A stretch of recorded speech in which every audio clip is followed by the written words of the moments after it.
இந்த வீடியோவில் என்ன பார்க்க போகிறோம்னா, ஸோ நம்ம ஃபோட்டோ செல்லாம் இண்டஸ்ட்ரியலில் நம்ம சப்ஸ்டேஷன் இது மாதிரி இடத்துலலாம் யூஸ் பண்ணுவோம். ஸோ அவுட் சைடில் இருக்க லைட் வந்து ஆட்டோமேட்டிக்காக எரியணும், அதே மாதிரி ஆஃப் ஆகணும். ஸோ அந்த இடத்துல ஃபோட்டோ செல் சென்சார் யூஸ் பண்ணுவோம். அதே மாதிரி நம்ம வீட்டில் ஸோ ஏதாவது மொட்டை மாடியில் ஏதாவது லைட் யூஸ் பண்ணுறேன், ஏதாவது வெளியே ஒரு லைட்டு போட்டிருக்கீங்க, அந்த லைட் வந்து நீங்கள் ஆட்டோமேட்டிக்காக ஸோ அந்த லைட்டு நீங்கள் வந்து ஆன் பண்ணாமலே ஆட்டோமேட்டிக்காக ஆன் ஆகணும் நைட்டு. அதே மாதிரி ஆட்டோமேட்டிக்காக மார்னிங் வந்து ஆஃப் ஆகணும்.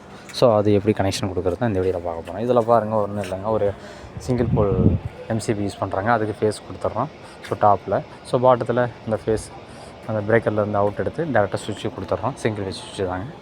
அந்த சுவிட்சோட அவுட் எடுத்து ஃபோட்டோ செல்லில் கொடுத்துட்றோம். ஃபோட்டோ செல்லேருந்து அவுட் எடுத்து டேரெக்டாக லைட்டு கொடுத்துட்றீங்க. ஸோ நியூட்ரலும் டேரெக்டாக ஃபோட்டோ செல்லுக்கு ஒரு நியூட்ரல் கொடுத்துட்றோம். ஸோ அதிலேருந்து லூப் பண்ணி லைட் ஃபிட்டிங் கொடுத்துறோம். இப்போ என்ன ஆகும், நீங்கள் சுவிட்ச் வந்து ஆட்டோமேட்டிக்காக ஆன்லேயே வச்சுருக்கணும். ஆன்லேயே வச்சுருக்கலாம். நீங்கள் அடிக்கடி அதை ஆன் பண்ண தேவையில்ல, ஆஃப் பண்ண தேவையில்ல. ஓகே, பிரேக்கர் அது சுவிட்ச் வந்து ஆட்டோமேட்டிக்காக ஆன்லேயே இருக்கணும். அது அந்த லைட் வந்து ஆட்டோமேட்டிக்காக பார்த்தோன்னா நைட் வந்து ஆன் ஆகும். அதே மாதிரி மார்னிங் ஆட்டோமேட்டிக்காக ஆஃப் ஆகும். ஏன்னா ஃபோட்டோ செல் யூஸ் பண்ணுறாங்க. ஓகே, ஸோ இது மாதிரி நீங்கள் கனெக்ஷன் ஃபோட்டோ செல் ஒரு சுவிட்ச் ஒரு பிரேக்கர் யூஸ் பண்ணி நீங்கள் வெளியே மொட்டை மாடியில் ஏதாவது உங்கள் வீட்டுக்கு வெளியே நான் இது ஒரு லைட்டு இந்த ட்ராயிங்கில் காட்டியிருக்கேன். ஸோ இது மாதிரி நீங்கள் வீட்டுக்கு வெளியே 3 லைட் யூஸ் பண்ணாலும் அதை அப்படியே இந்த ஃபோட்டோ செல்லேருந்து லூப் பண்ணி கொடுத்துட்டிங்கன்னா அந்த எல்லா லைட்டுமே என்ன ஆகும், ஆட்டோமேட்டிக்காக நைட் ஆன் ஆகும். ஸோ அதே மாதிரி ஆட்டோமேட்டிக்காக மார்னிங் வந்து ஆஃப் ஆயிரும்.